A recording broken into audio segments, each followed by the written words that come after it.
Hey guys, Pam Stout here at Redline Health in Springdale, Arkansas. Hey, this is a Medicare Education Minute. It might be 5 minutes, I don't know.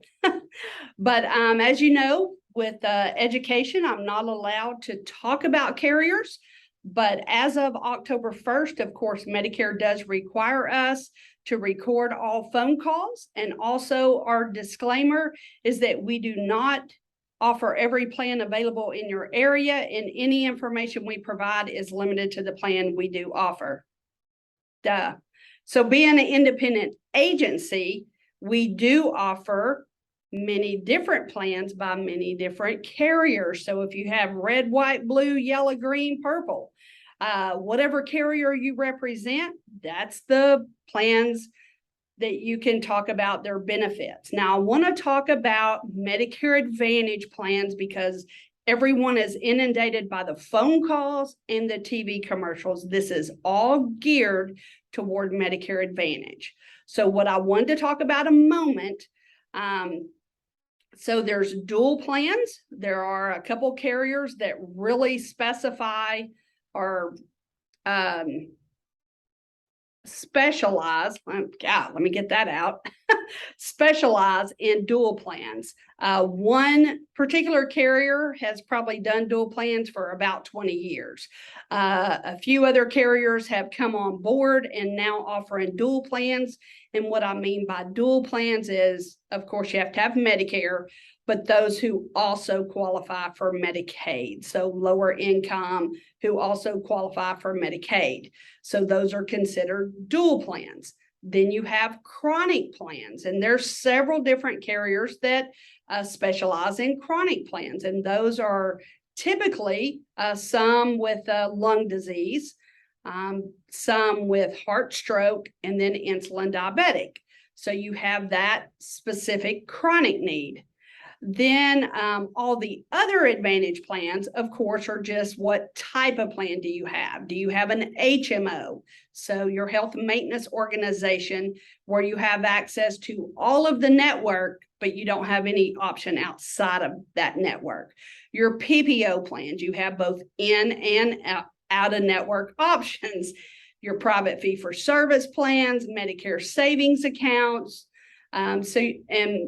Every Medicare savings account, so that does not include a drug plan. And then speaking of that, there are some carriers that focus toward veterans. So if you're VA, TRICARE, Indian Health Service, there are plans out there for you that don't include a drug plan. So just because someone has an Advantage plan doesn't mean it necessarily includes a drug plan. Now, the majority of them do, but there are plans, like I said, people who, and I'll just say veterans who use the VA mainly for their services and to get their prescriptions filled, they don't need a drug plan. But then there are some veterans that maybe don't have access to use the VA for their pharmacy, so they do need a drug plan. So again, there's different types of plans out there. Again, if you VA, TRICARE, or Indian Health Service, of course, you're still required to be enrolled in Medicare Part A and B. But whether you have a drug plan or not, obviously, is always your choice. Now, the phone calls that we have received so far from our clients saying that the phone calls that they are getting is, hey, did you know you could qualify for a flex card? Well, I think there's one plan that came out this year with a flex card, and then there's another plan or two that will come out with a flex card next year. So it's not something that you qualify for, but they can't call you and say, hey, let me talk about Medicare plans. But they say, hey, do you know you can qualify for a flex card? There is no qualification. It's a benefit of a Medicare Advantage plan. Hey, do you have dental coverage? Let me talk to you about that, because I can't say, hey, let me talk to you about this plan that offers dental. So that's what the calls are about.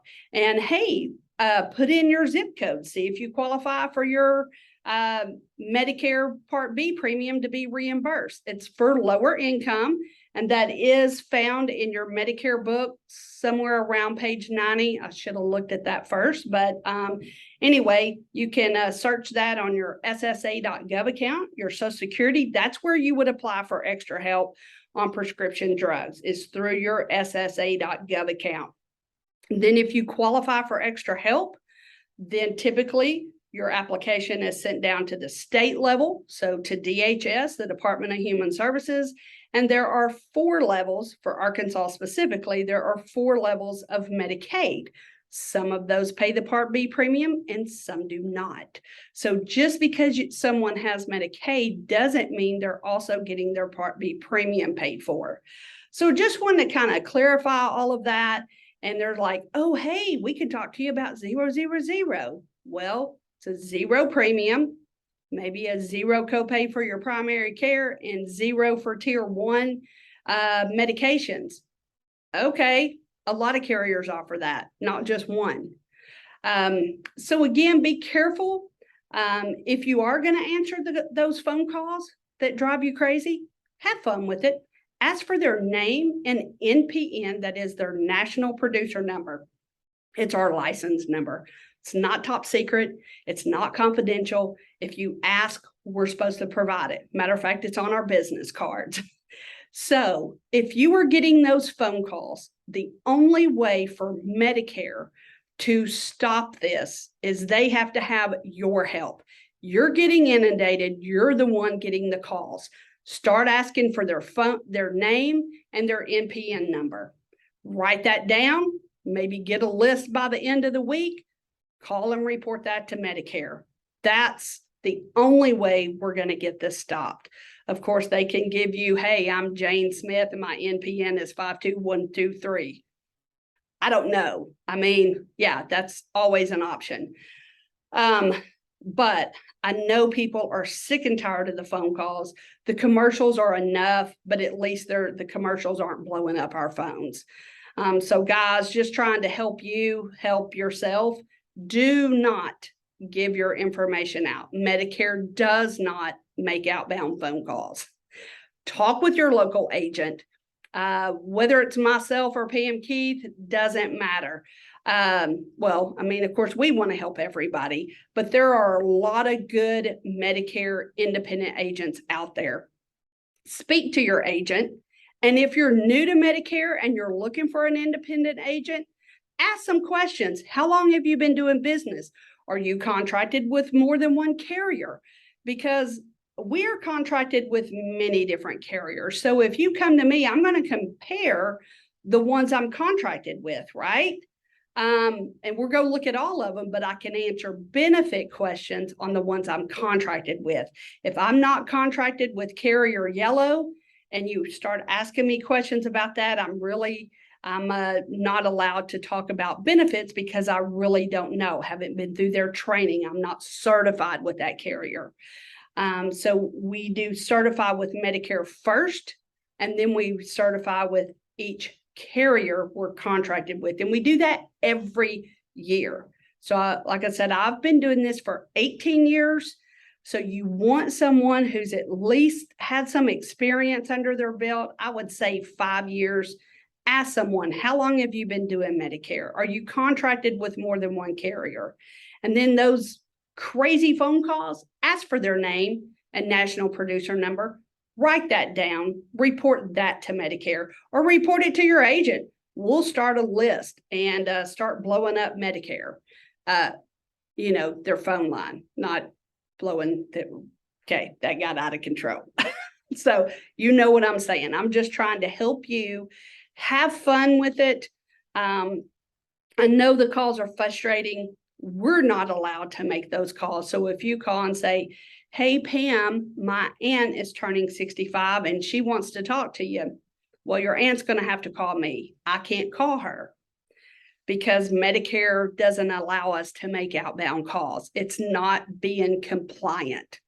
So just wanted to share that. I know we're way past a minute or 2 or 5, but you know what? If you guys have any questions, we're here to help. I love talking about Medicare and motorcycles. So, if you have any motorcycle questions, I'd love to hear that too. So anyway, Thanks for tuning in. Pam Stout here at Redline Health, and hope you guys have a great day. And remember to make it count.